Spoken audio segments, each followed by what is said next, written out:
Tsunami ദുരന്തത്തിന്റെ നടുക്കുന്ന ഓർമ്മകൾക്ക് ഇന്ന് 20 വർഷം. സുനാമി ദുരിതാശ്വാസത്തിന് കോടികൾ ചിലവഴിച്ചിട്ടും ദുരിതമൊഴിയാതെ കൊല്ലം ജില്ലയിലെ ആലപ്പാട് അഴീക്കലും ആലപ്പുഴ ജില്ലയിലെ ആറാട്ടുപുഴയും. പുനരധിവാസത്തിന്റെ ഭാഗമായി വീടുകൾ നിർമ്മിച്ചതിലും കടൽഭിത്തി സ്ഥാപിച്ചതിലും അടക്കം വീഴ്ച സംഭവിച്ചതായാണ് ആക്ഷേപം. സുനാമി സ്മൃതി മണ്ഡപത്തിൽ നിന്നും സുധീഷ് ഗോപാൽ ചേരുന്നു. സുധീഷ്, സുനാമി ദുരിതം വിതച്ചിട്ട് 20 ആണ്ടുകൾ പിന്നിടുമ്പോഴും ഇപ്പോഴും പല രീതിയിലും, അതായത് പുനരധിവാസം ഉൾപ്പെടെയുള്ള കാര്യങ്ങളിൽ അലംഭാവം തുടരുകയാണ്. പുനരധിവാസത്തിന്റെ ഭാഗമായി നിർമ്മിച്ച വീടുകളും കടൽഭിത്തിയും ഒക്കെ സ്ഥാപിച്ചതിൽ പോലും വലിയ വീഴ്ച സംഭവിച്ചതായാണ് ആക്ഷേപം ഉയരുന്നതും. എന്താണ് വിവരങ്ങൾ? ടോണി, ഞാൻ ഇപ്പോൾ നിൽക്കുന്നത് ആലപ്പുഴ ജില്ലയിലെ ആറാട്ടുപുഴ പഞ്ചായത്തിലാണ്. ഇവിടെ വലിയ തറയിൽക്കടവ് പെരുമ്പള്ളി ഭാഗത്തു നിന്ന് 30 പേരാണ് സുനാമിയിൽ മരണപ്പെട്ടത്. തൊട്ടടുത്ത പഞ്ചായത്തായ ആലപ്പാട് പഞ്ചായത്തിൽ 143 പേരും 2004 ഡിസംബർ 26-നുണ്ടായ സുനാമിയിൽ മരണപ്പെട്ടിരുന്നു. ഈ 2 പഞ്ചായത്തിലും ഇന്ന് അനുസ്മരണ ചടങ്ങുകൾ അടക്കം നടക്കുകയാണ്. ഇവിടെ ഈ സുനാമി ഉണ്ടായതിനു ശേഷം ഏതാണ്ട് 1700 കോടി രൂപയാണ് പുനരധിവാസ പദ്ധതികൾക്കായി വിനിയോഗിച്ചതും. അത്തരത്തിൽ കടൽഭിത്തി നിർമ്മാണം, വീടുകളുടെ നിർമ്മാണം, മറ്റ് അടിസ്ഥാന സൗകര്യങ്ങളെല്ലാം തന്നെ പുനഃസ്ഥാപിക്കുക, ഇത്തരം നിരവധി പദ്ധതികൾ അതിലുണ്ടായിരുന്നു. അതിൽ പലതും നടപ്പാക്കി, എന്നാൽ പലതും പൂർണ്ണതയിലേക്ക് ഇന്നും എത്തിയിട്ടില്ല എന്നത് തന്നെ ഒരു യാഥാർത്ഥ്യമായി നിലനിൽക്കുകയാണ്. എന്തു തന്നെ ആയാലും ഈ ഒരു അവസ്ഥയിൽ എടുത്തു പറയേണ്ട മറ്റൊരു കാര്യം, 20 വർഷം കഴിഞ്ഞിട്ടും അന്നത്തെ ആ ഞെട്ടലിൽ നിന്നും ഇവിടുത്തെ ജനങ്ങൾ ഇന്നും മോചിതരല്ല. ഇപ്പോൾ നമ്മുടെ കൂടെ ആറാട്ടുപുഴ പഞ്ചായത്ത് പ്രസിഡന്റ് ചേരുകയാണ്. അതോടൊപ്പം മുതുകുളം ബ്ലോക്ക് പഞ്ചായത്ത്, ഇത് മുതുകുളം ബ്ലോക്ക് ഡിവിഷനിൽപ്പെട്ടതാണ്, മുതുകുളം ബ്ലോക്ക് പഞ്ചായത്ത് പ്രസിഡന്റുമുണ്ട്. ഇപ്പോൾ ഈ 20 വർഷം പിന്നിടുമ്പോഴും തീരദേശ മേഖലയിലെ ഈ പുനരധിവാസ പദ്ധതിയിലൂടെയൊക്കെ എത്രത്തോളം ഇവിടുത്തെ പ്രശ്നങ്ങൾക്ക് പരിഹാരം കാണാൻ സാധിച്ചിട്ടുണ്ട്? പുനരധിവാസ പദ്ധതി പ്രകാരം ഇവിടുത്തെ ജനങ്ങളുടെ ജീവിത നിലവാരത്തിൽ, കാരണം അന്ന് ഈ പ്രദേശത്തിന് വേണ്ടി ഇത് ഒരു സുനാമി എന്നൊരു വലിയ രാക്ഷസ തിരമാലയിൽ ജീവൻ പൊലിഞ്ഞ കടലിൻ്റെ മക്കളാണ് അവർ നമുക്ക് വേണ്ടിയും നമ്മുടെ നാടിന് വേണ്ടിയും ഒക്കെ ജീവിച്ചവരാണ്, അല്ലാതെ അവരുടെ കുടുംബത്തിന് വേണ്ടി മാത്രമല്ല. ആ മക്കളുടെ ആ ഒരു നഷ്ടമാണ് യഥാർത്ഥത്തിൽ അതിനുശേഷം ഈ പ്രദേശത്ത് വലിയ ഡെവലപ്മെൻറ്റ് നമ്മുടെ ഗവൺമെൻറ് അതിനോടൊപ്പം തന്നെ സന്നദ്ധ സംഘടനകളുമെല്ലാം ചെയ്തിട്ടുണ്ട്. അതിൽ ഒക്കെ നല്ല മാറ്റമാണ്. നമ്മളിവിടെ നിൽക്കുന്ന ഈ റോഡ് തന്നെ ഹാർബറിൻ്റെയാണ്. അത് നല്ല ഒരു വികസനമാണ്. മത്സ്യ മേഖലയ്ക്ക് തന്നെ ഗവൺമെൻറ് ഇപ്പോഴും ചെയ്തു വരുന്നത്, ഇപ്പോഴും ചെയ്തു പോകുന്നത്. അതെ, ഇതിന് 1 കോടി രൂപയോളമാണ്. അങ്ങനെയല്ല, അവരുടെ പുനർഗേഹം പദ്ധതിയുമായി ബന്ധപ്പെട്ട് അവർ കൂടുതൽ സഹകരിക്കുന്നില്ല. കാരണം അവരുടെ ജീവിത മാർഗം തന്നെയാണ് കടലെന്ന് മേഖലയിൽ നിന്ന് മാറാനുള്ള ബുദ്ധിമുട്ട് കൊണ്ടാണ് അവരങ്ങനെ. ഇവിടെ ഇപ്പോൾ നിലനിൽക്കുന്നത് CRSഡിൻ്റെ ഒരു പ്രശ്നമാണ്, അതായത് പൊതുവെ ഇവിടെ നിലനിൽക്കുന്നത്. അതല്ലാതെ മറ്റു കാര്യങ്ങളിൽ നല്ല മാറ്റങ്ങൾ വന്നിട്ടുണ്ട്.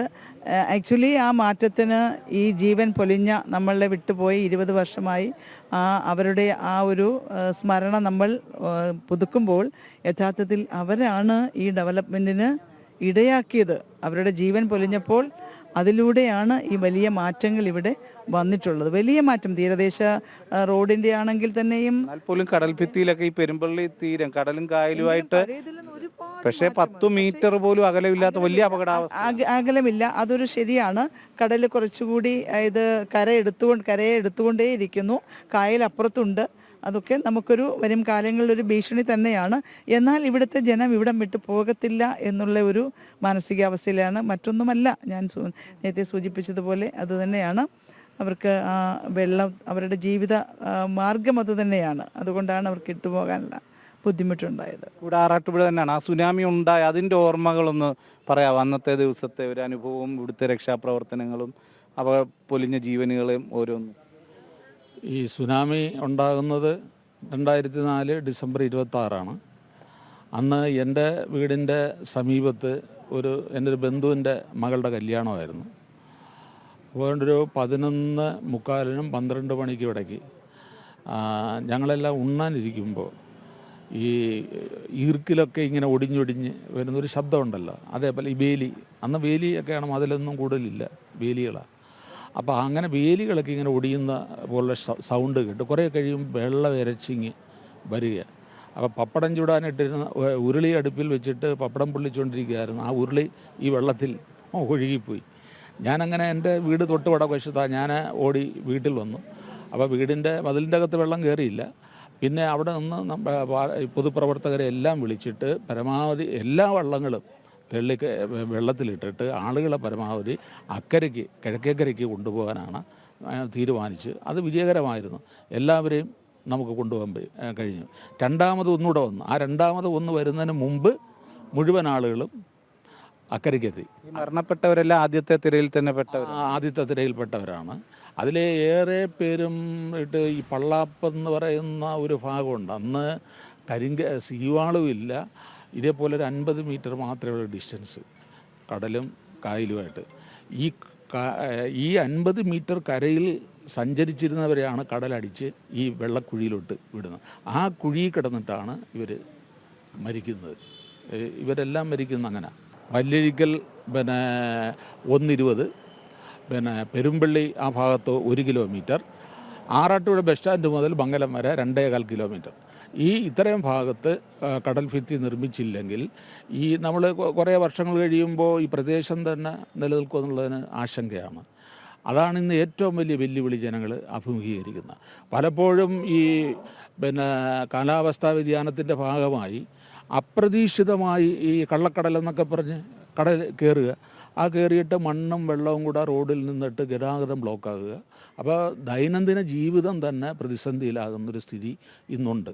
മറ്റൊന്ന് സാറ് പറഞ്ഞ പോലെ CRZ 2019 വിജ്ഞാപനം, അതിൽ പോലും 3B ഈ ആറാട്ടുപുഴ കിടക്കുന്നത്. 3B എന്ന് പറഞ്ഞു കഴിഞ്ഞാൽ ഈ 500 മീറ്ററിനുള്ളിൽ ഒരു കൊമേഴ്ഷ്യൽ സ്ഥാപനവും നിർമ്മിക്കാൻ പാടില്ല. അപ്പോൾ അവിടെ താമസിക്കുന്ന ഇവിടെ 500 മീറ്റർ ഇല്ല പലയിടത്തും. കായലും കടലിനും ഇടയ്ക്ക് 500 ഇല്ല. അപ്പോൾ അവിടെ ഒരു ഒരു ചെറിയ പെട്ടിക്കടയോ ഒരു പലചരക്ക് കടയോ ഒന്ന് തുറന്ന് ജനങ്ങൾക്ക് ആവശ്യമുള്ള സാധനങ്ങൾ വാങ്ങിക്കണ്ടേ? വ്യവസായം തുടങ്ങിയില്ലെങ്കിലും അതുപോലെ തന്നെ ചെറുകിട വ്യവസായങ്ങൾ.